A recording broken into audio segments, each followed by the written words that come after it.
Priatelia, pozdravujem vás. Zámerne nakrúcame večer, aby sme vám pripomenuli, čo treba nosiť, keď chodíte v takejto tme.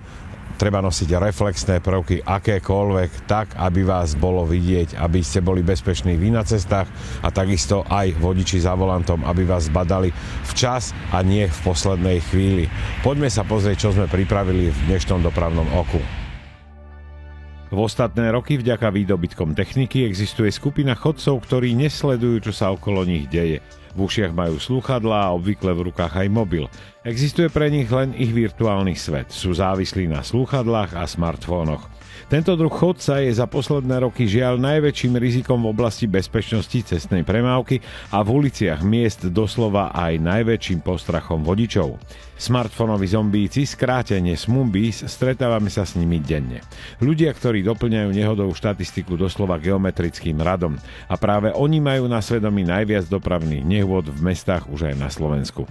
Ako chodec na prechode pre chodcov máte síce prednosť, no nie pred električkou.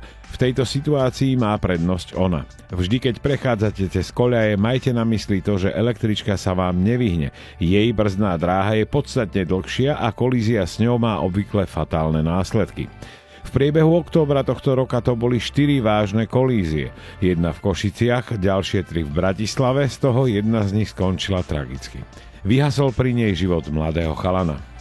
Smartfónoví zombíci vám vkročia do jazdnej dráhy bez toho, aby sa pozreli vľavo, vpravo, aj keď ste tesne pred priechodom prechodcov. Za volantom sa s nimi stretávame dennodenne. To, že majú chodci prednosť pred vozidlami, je síce fakt, no tých pár sekúnd na obzretie sa doľava aj doprava im môže zachrániť život. Osobne sa mi to stalo už niekoľkokrát. Keby som nebol v strehu, už mi niektorý z nich skončí minimálne na kapote alebo pod kolesami. Mládež, uvedomte si, že používanie slúchadiel znižuje reakčný čas o 30 až 50%. V zahraničných dopravných prieskumoch uviedlo až 70% vodičov, že im človek so zrakom v smartfóne a slúchadlami na ušiach z nenazdajky vkročil do jazdnej dráhy.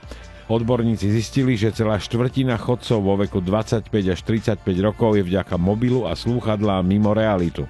A najviac z neho týchto smartfónových zombíkov spôsobia práve 16 až 25 roční mladí ľudia.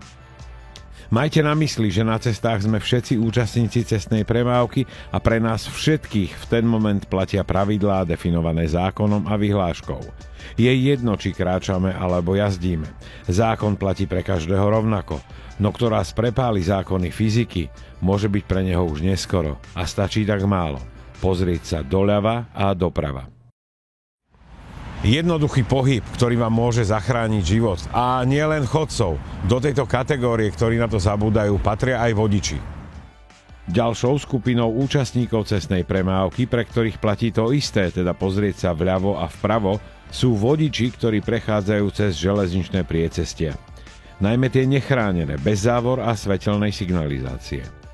No a nájdu sa aj takí, ktorí nerešpektujú ani blikajúce červené svetlo na označenom železničnom priecestí a myslia si, že to stihnú. Obvykle je opak pravdou. V mnohých prípadoch to neskončí len s demolovaným autom, v tom ľahšom prípade, ale ťažkými zraneniami posádky vozidla, prípadne fatálne. A problémy majú následne aj rušňovodič či ostatní cestujúci. A stačí tak málo. Spomaliť a pozrieť sa doľava a doprava. Nezabúdajte, že nie len tento pohyb doľava a doprava nám môže zachrániť život, ale chodcom, najmä v tmavom oblečení, takáto obyčajná reflexná páska je vás vidieť oveľa skôr.